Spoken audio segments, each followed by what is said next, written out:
Welcome back to Outdoors This Week. I'm Darla Bardelli, and I'm sorry.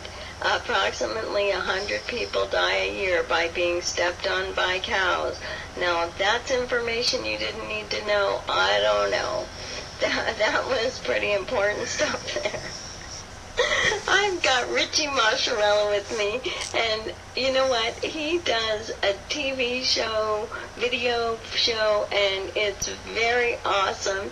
You can play along with him on Facebook by going to his Facebook which is Richard Moschella, and for those of you who aren't Italian like me, it's Moschella, and I always add the R in, and don't ask me why you'd think I was from the East. Or his website, which is www.richiemoschella.com. Hi, Richie, how are you? Hey, Darla, I'm doing good. You? I am doing good. I know where you're at. It is cold. It is cold, and the lakes are all frozen over. It's definitely cabin fever time here in northern New Jersey. It is certainly cabin fever time, and just looking at your Facebook page with the truck and the kayak in the back, it gives me some ideas. Any way you can get to the water, right, Darla? Boy, isn't that the truth. Sometimes even if it's just to stand there and watch. Yeah, I'm just dying for, some of the smaller ponds to open up a little bit and start getting ready for that spring bite. Well, it is right around the corner from what the weather people tell us. And what's really interesting is that I'm, of course, in Arizona, California, and our season is a lot different. This is now when our lakes, our fish are starting to get ready to spawn, except for we've had an incredible cold snap that's come through, and it's not usually, for us, it's a cold snap, and when I say that, I mean that it goes down, into the low 30s, and, and during the day it only gets up to 60, and we usually need it to get a little bit warmer than that before the first spawn, and because of how early our spawn starts, depending on the weather, sometimes we'll have three spawns a year. Yes. Well, a great tool that I like to use now when the water's cold and the fish are really not in a biting mood is definitely the WackOJig. This is a company that I just started to work with, and I know that you're a wacky worm freak, so I said I have to let Darla know about the WackOJig company. I want to know all about this WackOJig. I have no idea what it is, and it sounds very interesting. Yeah, I came across it about a year ago. I bought a pack. A pack costs about $6, and it comes with 3 WackOJigs. And for those people who fish these wacky worm rigs, the first thing that happens when you catch 1 or 2 bass, that wacky worm is going to get torn to shreds. So this actually helps you save money, keeps the worm longer. I mean, I fish 2 to 3 worms a day for wacky worm fishing. And that saves you a whole lot when you're out on the water for 8 hours.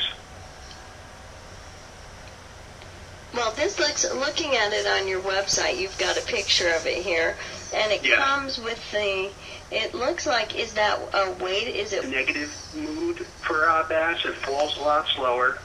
But when the bite is more active, I like switching it to the 5/16 ounce, which it falls a little faster and triggers a bigger bite. And they're weighted, they're amazing jigs, and the whole thing is that keeper ring. That keeper ring lets it have a different fall. Like, if you fished any wacky rig, it just does the same thing as all the other ones do out on the market, and with this keeper ring, it actually gives, the bait a whole new action, and, this is something you might not want to tell all your friends about. This is a good little secret to have when you're out on that boat, and the fish aren't biting. I go right to the wacky worm. And that's like my go-to bait right now in the springtime, especially with bedding bass. When those bass are on those beds, You know, that wacky worm is the key. Throw that WackOJig with your 6-stick from PowerTeam Lures or whatever wacky worm that you use, throw it into that bed and just let it sit there. And that keeper ring and that WackOJig is going to give that bait just enough movement to trigger that bite. Weed guard on it. Yes. But it seems that would give your bite more of an opportunity to catch. We're going to take a short break, and when we come back, we're going to finish talking about the WackOJig and how you can get a hold of them. Welcome back to Outdoors This Week. I'm Darla Bardelli, and we've got Richie Moschella with us, and we're talking about the WackOJig. You know, Richie, one of the things looking at this WackOJig is that the way that the hook sits in the water with the weight and the bait. Yes. That just lets that fish, when he strikes that lure, you are guaranteed a great hook set on that. And with that weed guard, that makes it, you can throw it into weeds, you can throw it anywhere, and that lure is deadly. And another cool thing with WackOJig is it's not just a lead weight. You can get that lead weight with a watermelon color. You can get the weight to be June bug, copper, black, green. So you could actually match it to the wacky worm that you're fishing with. So the bait is all one color. Oh, that's very awesome. So that the bait and the ring that goes around it is the same color.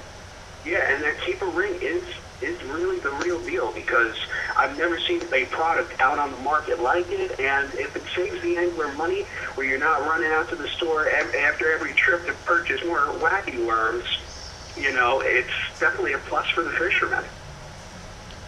Oh, absolutely, and it keeps, you know, there's also less plastic in the water.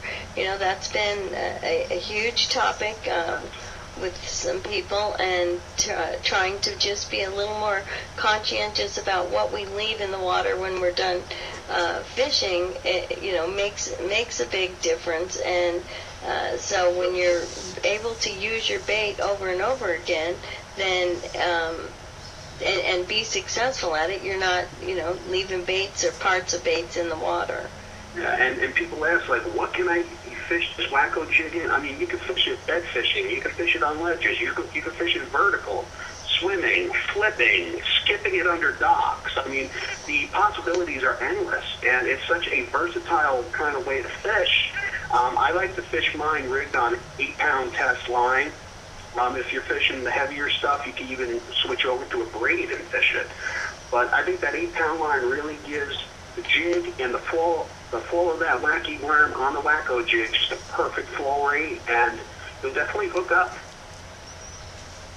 Well, you know, there's a bait I like to use, and it's by Lake Fork Trophy Lures, called the ring fry. And they have a baby ring fry and a ring fry, and the difference is in the length. But the reason I wacky rig these ring fries, and I'll tell you the reason that I like them, is that they have these spiral rings, and they hold air bubbles in them. So on a rig like this, the bait wouldn't tear up, because they are kind of a fragile bait, because again, they have these rings. And but then as that bait, once it got down to the bottom, it starts to release these little air bubbles that gives it a little bit of motion on its own, and I think that would just be killer. Yeah, I mean, you got that realistic look of that fry that's just fluttering down and a few little air bubbles coming up. It's what's ever going to send that bass over the edge, and sometimes it's the slightest things, but that's a big thing to turn over that bite. Sometimes it really is.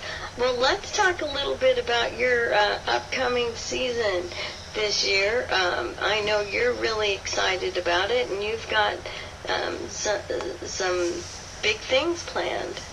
Yeah, pretty much in April we're going down to Virginia, and we're going to be fishing at the headquarters of PowerTeam Lures. They make all great plastics, and we're going to be fishing down there with the owner of PowerTeam Lures, Bob and Katie.